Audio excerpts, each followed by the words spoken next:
Hi, my name is Bailey and welcome to the channel. Today I'm going to be going over everything 2021 reading.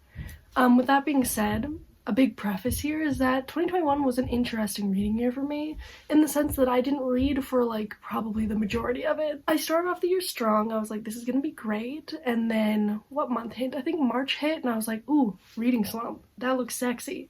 And then I was in a reading slump for most of the year, and then in August I tried to bring it back, and then September, October, November, nothing happened, no reading, and then December I brought it back. So it was a little bit tough. In the background, we can see all the books I read in 2021. Sans maybe 2 or 3 that I either don't or can't find. These are all the books I read. They are organized by what month I read them in. So this is January, this is December. You can kind of see where the reading motivation started to pop back up and then died again. Because I think this is January, February, and then I think this is either March or April where I just read the one book. Then I tried to bring it back, then one book here, months separated, some other ones. It was tough. So the total amount of books I read in 2021 was 21 books. Low-key kind of fitting, if it was going to be such a low quantity year, might as well be 21, so it fits with the year. Kind of cute. My reading goal, or my Goodreads reading goal, was not achieved. It unfortunately was not achieved by a lot. Obviously, quantity doesn't matter. The most important thing is quality, and I will be getting to that in a bit. But in terms of quantity, I did not achieve my Goodreads reading goal or my general reading goals. I would have loved to have read a little bit more this year. This is why I'm not doing a favorites or a least favorites video, because I didn't read that much that was notably a favorite, and I also didn't read anything that I vehemently hated this year. So this is going to be the wrap up of the whole year. My Goodreads reading challenge was to read 53 books. And I made it 40% through that. So unfortunately, we did not achieve that, and I have set my reading goal for this year to be 25 books, I think. There's a lot of contributing factors to why I think setting my Goodreads goal lower is better for me. I just want to achieve it. I want to have fun, I just want to achieve it, but I want to set it as something that I still have to try for. But 2, my Goodreads reading goal isn't my actual reading goal this year. My actual reading goal is to read 50 books. I just think that's a good number. I'm not the kind of person who reads fast enough to read 100 books a year, so 50 is my goal. In 2020, I read 50-something books, so it's definitely possible. I am in university now, so that has affected my reading, just because I do have a bit of a higher workload than I did in high school. But with all that being said, the Goodreads goal is 25.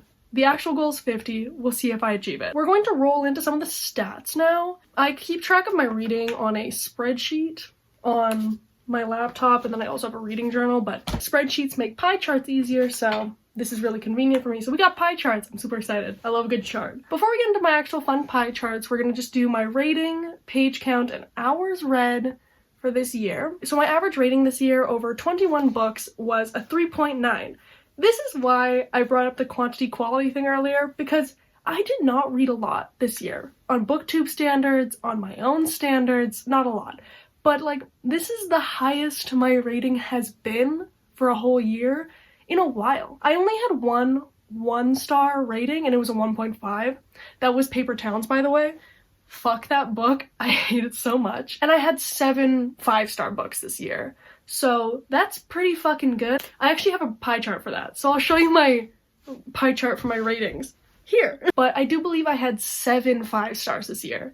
And probably a few other 4s. I don't remember how many 4s I had specifically, but definitely 7 5-stars. And that is wonderful, especially taking into account that I read 21 books. So a lot of those were fucking hits for me. A lot of them were rereads too of things I really liked, but that's irrelevant.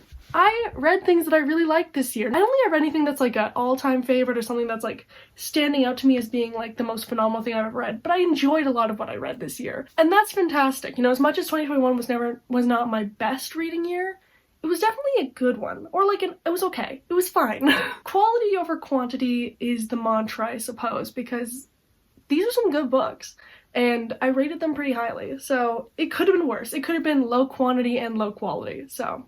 In terms of total page count, I read 6,466 pages. This also includes audiobooks, although I will be talking about the specific amount of audiobook hours I listened to next. This average page count is fine. It checks out for the amount of books I read compared to the other years. My average length of book this year was 308 pages, which is about average for me when I'm reading, so like it's all average basically. Page count and average length of book is pretty average for me. Nothing that notable there. I'm always content if my average book length is above 300 pages. It doesn't really matter, but I do like when it's like above 300. It just makes me feel more, I don't know. It's a weird sense of validation that means nothing. There's a lot of that in the book community with like length of book, amount of books read. So like, you know what? Even though we know in our heart of hearts that like book length and book amount doesn't matter, I want my average book length to be over 300. Here's my pie chart for the breakdown between physical reads and audiobook reads. The one ebook I read, we can just like toss into the physical category because like the point is books I read with like my eyes. So I read 7 audiobooks this year, and the total amount of hours I ended up listening to audiobooks was 32 hours, 58 minutes, and 25 seconds. So over a day of audiobook listening. The reason this like would seem low to some people is because I listen to audiobooks on 1.8 to 2 times speed.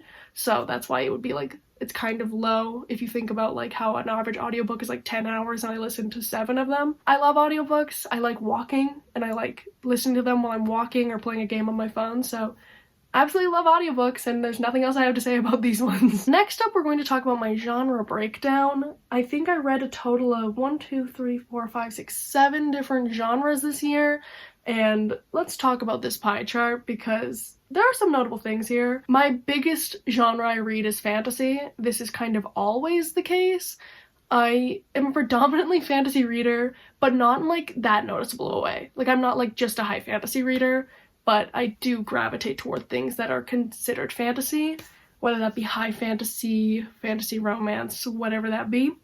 Next we have contemporary, and unsurprising again, even though like I don't really love contemporary, I do read a lot of it secondarily. I'll get into a contemporary phase and I'll like read a few, but then I get burnt out of them really fast because like real world stuff doesn't like grip me as much, especially if I'm reading it physically. I'll read contemporary audiobooks a lot more than I'll read contemporary physically. There's some like one-offs. We got like one mystery, which was A Good Girl's Guide to Murder. We have one literary fiction, which was His Favorites, which is about sexual assault and grooming. And then we have one anthology, which is Color Outside the Lines. Urban horror and fantasy is literally just Tokyo Ghoul Volume 1 and 2 because I didn't know how to categorize it because it is urban horror, but it's also categorized as fantasy. In hindsight, I would just put that down as urban horror or horror because the fantasy is kind of unnecessary in that one, but to clarify, those two things are just Tokyo Ghoul. In general, moving forward, I think my pie chart is going to look similar to this, where fantasy is kind of predominantly what's going on. I really don't know what I would want to add into this chart. Maybe more romance. I do read romance a little bit. Like in 2020 I read more romances, but this year apparently I read none, so that's kind of tough. Or no like predominant romances. Like there's romance in the books I was reading, but it's kind of weird that that's not on this chart. But I guess moving forward, like I don't really care about the genre I read, but like I would want to throw some romances in there. Everyone loves a little bit of love sometimes, so yeah, there's not much else I would see needing to be added into this chart moving forward. Next up is age breakdown. This is like YA, adult, or middle grade. I only read YA and adult this year. Usually there's like a few middle grades. The breakdown is pretty standard for me. I was trying to read more adult this year, and I read 3, so I read some of them, but I think that goal kind of got thrown away when my reading slump came in and I was just kind of reading whatever I could get myself to read. Moving forward, it is a goal of mine to read a few more adult things. By the way, new adult things are thrown into adult for me because new adult isn't an actual category. Like, I believe it's a category, but I throw it into the adult category because it's just not YA, so it's adult to me.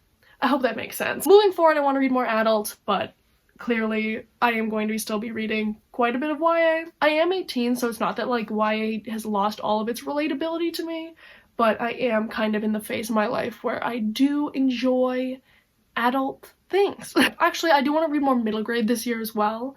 especially with Arusha. I think the last book is coming out this year, I do believe. I haven't looked at it yet, but I'm pretty sure it should be. So I want to throw some more middle grades in there, but I would like a better breakdown from YA to adult. Like, I mean, ideally like 50-50, but even then, like, if it was like a 60% YA, 10% middle grade, 30% adult breakdown, I'd be okay with that. I'm okay with anything, but like, that's the goal, I suppose. Our next category that I was keeping track of was whether books were in series. With this being said, I'm pretty sure I only actually finished one series this year, or I think I technically finished 2, but 66% of the books I read this year were in series. So clearly I'm just starting series and not finishing them anytime in the future, like the near future, from when I read those books, and it's tough. I mean, everybody says it, but like, I want to finish more series, especially ones that I've started already. It's kind of ridiculous how many series I'm in the middle of, or I've just read the first book of, so we need to start thinking about that. We need to be more conscientious, because if 66% of my reading is series, but only 2 series have been finished this year, that's not a good breakdown at all.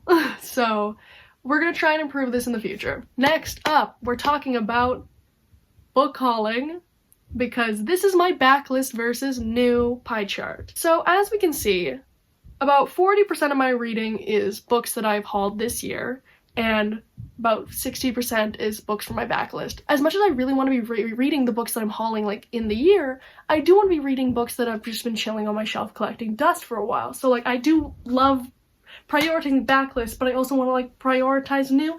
It's weird. I want to prioritize everything. But honestly, this is fine to me. If it could be like 50-50, that'd be fine too. As long as it stays in the 60-40 or 50-50 range. You know? We're going to take a quick tangent away from these stats to go to my book haul stats, because I had a goal this year to only buy 24 books, and I failed. The goal was to only buy 2 books a month, and I stuck to that for January, August, October, and December. The other months went crazy. Some months I didn't buy any books, some months I bought too many. You know how that seasonal depression gets. But I ended up hauling 35 new books this year. This is actually way better than last year and previous years in terms of book buying. It did not hit my goal, but it is getting better, which is good.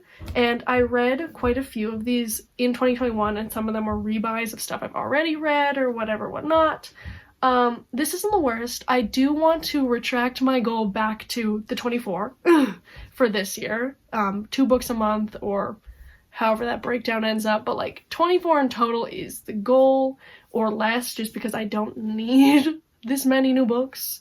They're taking up space, they're collecting dust, it's a problem. In terms of total, I spent $648.96 over 35 books. I don't know what the average price is on that. I can probably put the math up here. That is jarring to look at right here. It's jarring to look at that much money just leaving my pockets. And this is why I still want to lower my book hauling in the new year. It could totally be worse. I did not total it up last year, or like for 2020, because I just like stopped writing down the numbers partway through the year. But this year I kept track of the numbers, but in 2020 it would have been like way fucking worse, especially looking at this number. Really, moving forward, like, I just want to prioritize things that I already own, because it doesn't feel as though I need a lot of these things. Like, sometimes I look at the title, I'm like, I don't even know where that book went after I bought it. So this is something that, again, we're going to work to improving. To give myself credit, I did improve from 2020 to 2021, so that's fantastic. We're going to go back to the reading stats now, and away from the haul stats. Our last stat here is in terms of rereads. How many of my reads this year were rereads? And 6 of them, or 28% of them, were rereads, versus 70% of them being a first read. That's fine. I don't know, I don't have much to say on that. I did reread a few things. A few of them, I think, were rereads of first books in series, because I intended to continue with the series, but then I never did that. So now I have to reread the first book again, because it was basically worthless to me to reread it, because I never completed the series. It's a whole thing. I'm looking at Illuminae, I'm looking at Shadow and Bone, wherever it is. It's tough. I truly was trying to get on that series goal with a lot of the rereads, and it just didn't work out, unfortunately, so we're gonna keep moving forward and trying to make it happen eventually. Because it's only 21 books that I read in the year, I'm going to show you them because I can. I'll show you them and then I will tell you like the rating and maybe like a brief sentence on how I feel about them. So I'm gonna grab them in terms of month and then we'll go from there. So I started off 2021 in January with Orpheus Girl by Bryn Rebel Henry. I ended up giving this a 2.5. It wasn't a great start to the year, but definitely was not a bad one. This is a sapphic story that is a retelling or inspired by Greek mythology, and it takes place in a conversion therapy camp, so trigger warning for electrotherapy and homophobia. And then we have Color Outside the Lines, which is an anthology. I ended up giving this 3 stars. This book focuses on interracial romance, and I liked a lot of the stories, but like a lot of them fell short for me, so overall a 3. Then we have The Assassin's Blade by Sarah J. Maas. This is another anthology, and I'm just realizing that this was not put in the anthology category. Instead, it was put in the fantasy category. This is a prequel anthology to the Throne of Glass series. I gave this a 4.3 stars, and I actually really enjoyed it. And then my last read in January was The Dreamers by Karen Thompson Walker.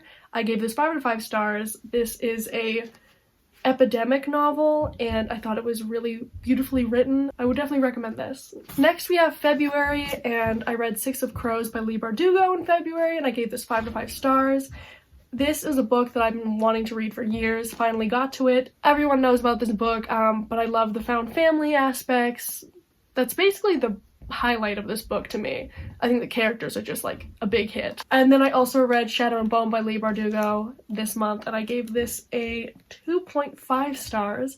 I reread this because I wanted to finish the series, and I still do, so I will probably try doing that this year. I only have 2 more books in the series, and I'm not going to be rereading this book again, but you will see when I finally get to Siege and Storm, because there will be a dedicated vlog for that. In March, I only read 1 book, and that was The Demon in the Wood, also by Leigh Bardugo. This is a prequel short story about the Darkling. I ended up giving this 4 out of 5 stars. I actually really enjoyed it because I do like the Darkling's character, so. In April, I read 1 book, and that was Paper Towns by John Green. I gave this 1.5 stars, and I hate this book. If I were to pick a least favorite book of the year, it's this book. I hate the characters. Margaret Ross Spiegelman is such a I'm not like other girls character, and I just can't stand it. Overall, was not for me, and will never be for me. My first read of May was Illuminae by Jake Kristoff and Amy Kaufman. This is a reread. I gave it 5 stars the first time. I gave it 5 stars this time. I reread this because I wanted to finish the trilogy. I've only read the first 2 books, and I haven't read the 3rd one.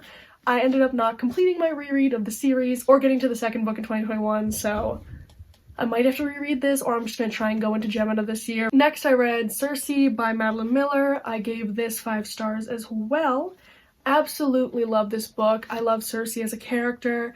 I think the writing is beautiful. The amount of anger I felt while reading this for Circe, because like all the dudes in this book, except for like one of them, are literal scum. Oof. The last book I read in May was His Favorites, and I gave this 2.5 stars. This is by Kate Walbert. This is about grooming and sexual assault. Overall, I thought the message of this book, which is anti-grooming, obviously, was fine, but I thought the way it was written was a little bit hard to follow, and it is pretty short, so like it was hard to get attached to anything in this short of a book. In July, I read 1 book, and that was A Good Girl's Guide to Murder by Holly Jackson. This is a YA mystery that I ended up giving 2.5 stars.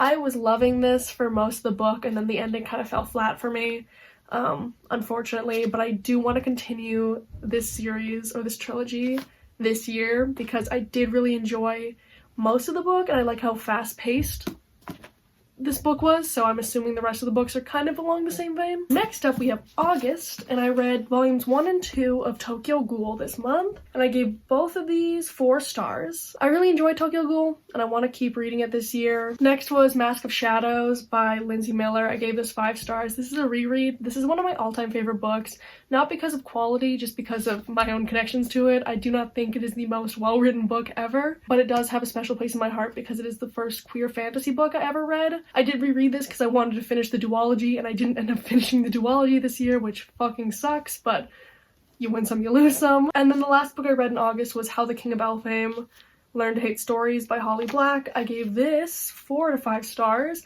I actually surprisingly really liked this, even though I thought I was going to hate it, because I hated the finale to this trilogy, but loved The Wicked King, and I'm still very upset about it, so I was salty going into this, but it did not disappoint me. And then I did not read anything in September, October, or November, but in December I ended up reading Cinder by Marissa Meyer. This is a reread. I gave it 5 stars. Absolutely love this series. I plan to keep rereading this series in 2022. The next book I read was The Princess and the Fangirl. I ended up giving this 3 to 5 stars. I tried to read this in 2020 and absolutely hated the beginning of it, and I finally persevered through it this year and ended up enjoying it enough. It's definitely not my favorite book in the series, but it was alright. The next book I read was Bookish and the Beast, which is the last book in the Once Upon a Con series. And I gave this book 4 to 5 stars. This one is my favorite book in the series. This romance was a lot more fun for me to read, and I really love the character of Vance, so this book was great. The next book I read was When You Were Everything by Ashley Woodfolk, and I gave this 5 to 5 stars. This is a book about best friends, and it was annotated by my best friend for me to read, and I just absolutely loved it. The writing is just beautiful. And then the last book of the year that I read was Volume 2 of Heartstopper by Alice Oseman, and I gave this 5 stars. This is a reread too. Heartstopper stands up. Heartstopper's great. So that was everything that I read in 2021. Like I've said countless times in this video, but will continue to say, quantity lacking. Quality, pretty good, to be honest. Moving forward in terms of reading goals for 2022, I do want to read 2 books a month. This is how I'm trying to stave off gigantic, like, 3-month reading slumps, is by making sure that I at least read 2 books a month. I think my life is not complete without reading in some capacity, so when I went those month-long periods without reading, like, I think my life was lacking something because of that, so hopefully in 2022 we do not have those kind of reading slump times. So yeah, that was my complete wrap-up of all things 2021 and reading. Thank you so much for watching, and also thank you for sticking with me through 2021. Because of all the reading slumping that was happening in 2021, I have not been that present on the channel, which has made me pretty sad, but I am back, and I am trying to remain at least a bit consistent, posting at least 1 video a week. So thank you for sticking with me through this video and through 2021, and I can't wait to see you throughout this year as we read our way through 2022. Thank you so much for watching. I've been Bailey. Bye-bye.